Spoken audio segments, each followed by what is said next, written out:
Welcome to Gone. Today we're having a look at a thermal expansion valve, which is what you used to use in a refrigeration system until we use electronic expansion valves, which are the more common ones now, unless you've got a really small simple system and you might use a capillary tube still, because you're basically like the fridge in your kitchen. You know what the room temperature is going to be, about 20. You know in your fridge it's going to be about 2, 3. So what that means you can do is you can just use a capillary and you basically get fixed expansion. You've got fixed condensing on the high side, fixed evaporating on the low side. Dead easy. These things they used to be everywhere when I started. Well, they're not anymore. They've all been replaced by electronic versions, which are just stepper motors, basically, back and forth. These things on them, so we're showing its age here. You can probably see on it R22, which disappeared about 1 million years ago in Europe, probably about 10, 15 years ago in America largely. And if you go to China, it's literally everywhere, even in the atmosphere, allegedly. Other thing to note on these things is max pressure there, which is on this one 500 psi G, the devil's units. PSI is great, but gauge is just crazy. You can't have negative pressure. It doesn't make any sense at all, right? There's always some pressure unless you're in a true vacuum. There's no pressure, but there's never minus pressure. I hate gauge. It's so horrible. What this has got is your liquid line goes in here, that way, and then you can probably just about see in there, don't know if you can make out, there's a little needly thing at the other side of it, which is where some of the expansion goes through. And yeah, it looks like a long way up, but what you put in there is something like this, which is a much newer valve orifice. I mean, obviously it ain't going to fit into there, but it'll fit in the newer models it's made for. And you got your strainer, where your liquid goes through and goes into these two channels and then out this way. And you can change them in that part of the valve. And kind of the bigger your orifice is, the more refrigerant you get through, so the more capacity you get. Common reason in recent years for systems that have got these thermal expansion valves, we've gone through a lot of gas changes in Europe for a million reasons in every different industry, and we still don't know if it's a very good idea. But when you do a drop-in replacement gas, one of the things you might do is change your orifice, which I think is how I've got that one from something, or how I've got it lying around to hand anyway. Out of here, that'll go to your evaporator distributor, and then into your evaporator is like really low pressure liquid at whatever it is. And we've got this bit, which is quite interesting. This is where the actual control comes. So this is just a fixed expansion across it. And so back in the day, you could reset when someone had been and buggered with this adjustment screw and you didn't know where you were anymore. You could take these out and you put your refrigerant cylinder into there. Of course, this is CFCs, whatever it was, R22, R12. You put it in there, and you make a fitting up here with a gauge on it, so you can measure the pressure. And you put this sensing bulb in a thermos full of crushed ice to hold it at 0 degrees. And then what you do is you put whatever your refrigerant is. I mean, nowadays, if you were ever going to do this, you'd use nitrogen and regulate it down.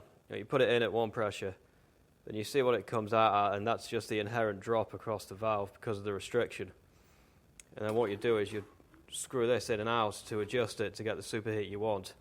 So you just keep on going back and forth with your screw, or in reality, whichever way you see, and you'll know to adjust it from your gauge on the outlet to get the evaporating pressure you want. So say you wanted like 5K superheat, and when you're doing 5K superheat and you're evaporating at, say, -5, say you're doing chilled and you don't want to get it too cold in there, what you do is you'd put your refrigerant in there, or nitrogen these days, very careful, out here, and then this would be in your thermos. That's 0.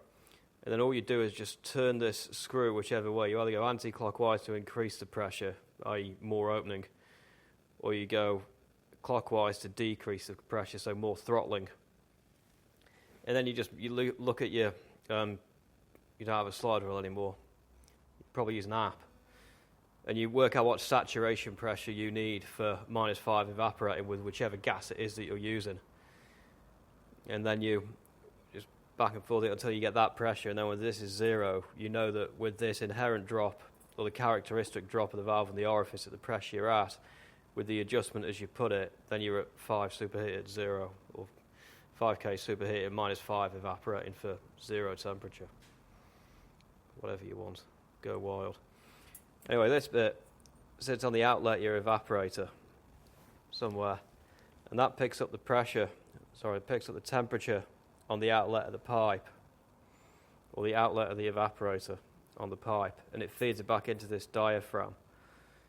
And what that does is, as the temperature goes up on this, i.e. more superheat, it pushes that way on the diaphragm, which acts on the pin or the needle inside, and it opens the valve more internally.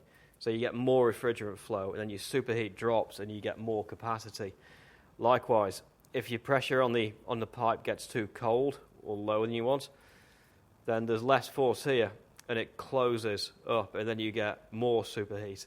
Because ideally, you want a little bit of superheat. Ideally, you want 0 superheat, but the thing with compressors is that they don't like liquid on account of the fact that liquids are largely incompressible. So, compressor, incompressible, expensive.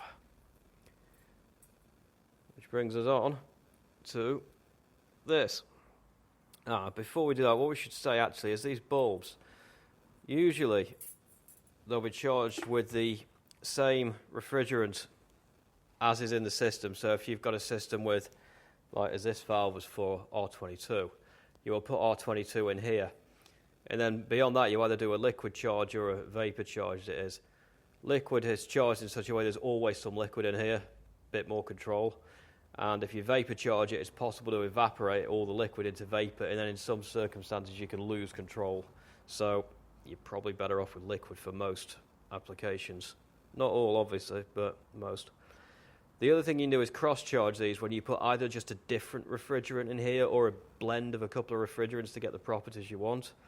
And what that can do is basically flatten your curve on your super, because you look at pressure, temperature on it with a thing like that. It's curved, and you can flatten it off if that's more desirable for whatever application it is that you've got. And obviously, yeah, you counter that with the adjustment screw, which is what you do when you adjust it. So if you think you've got too much superheat, then you go and open it up a little bit to get a bit more capacity. So what you've actually kind of got here is a 4-way pressure valve, and you've got the high pressure liquid in at the bottom that's at 1 pressure, low pressure out over here, and they sort of balance themselves out through the orifice, and that's what gives you the fixed expansion.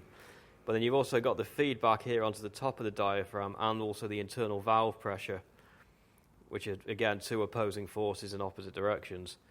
And the other option you might have, and you do with this valve, or this valve body, is that you've got a connection there, and that's to external equalize it. So what you can do is go onto there, and then you can put another pressure tapping somewhere on the outlet of the evaporator, and then you can connect it to there. And that way, if you've got a long evaporator with a lot of pressure drop, then your superheat's calculated using the correct pressure.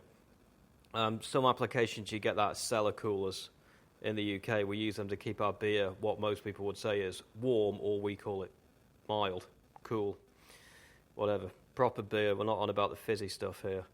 And that'll sit at around 10 degrees in the pub cellars. And yeah, they're typically very long, and they use zeotropic blend refrigerants that have glide, i.e. the different components boil at different temperatures, so you end up with on your pH diagram. What were we on about before? The external equalization, that was it. Your external equalization. Well, what happens if you don't have it?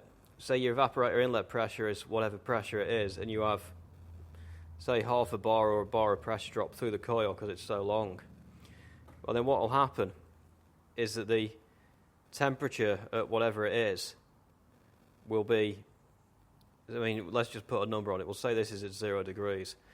And your evaporator pressure here might be, say, -5, as we invented a couple of minutes back.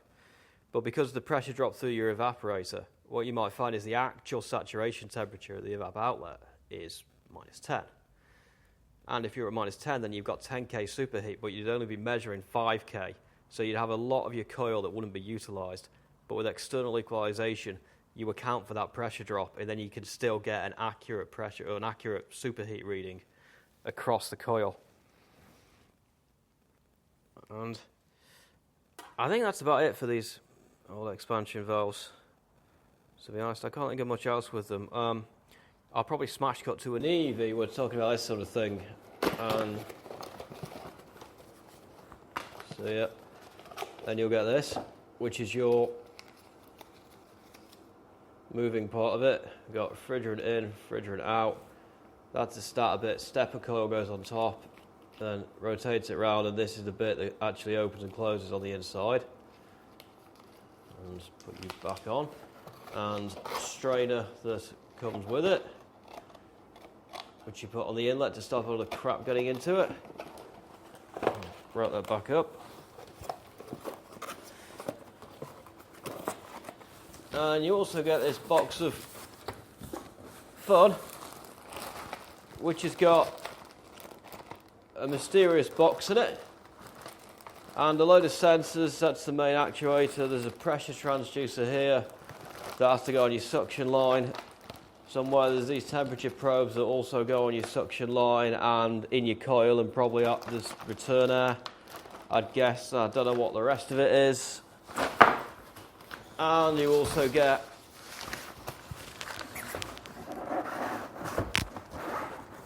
a panel like this, which you've got to put somewhere, and you control it on here. And can we get into it? Oof. Not easily. On the inside, you've got that. You've got your isolator rocker up here. Presumably your power in and your breaker, so it'll trip off if something really terrible happens. The connections will be in the manual, and that'll be the clever controller. Very well made clever controller, and that'll be the bit that cost you about £1,000, and the rest of it probably cost you about 50 quid.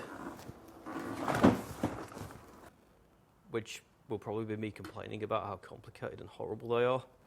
Yeah, I can't think of anything more about these things, so that is all she wrote.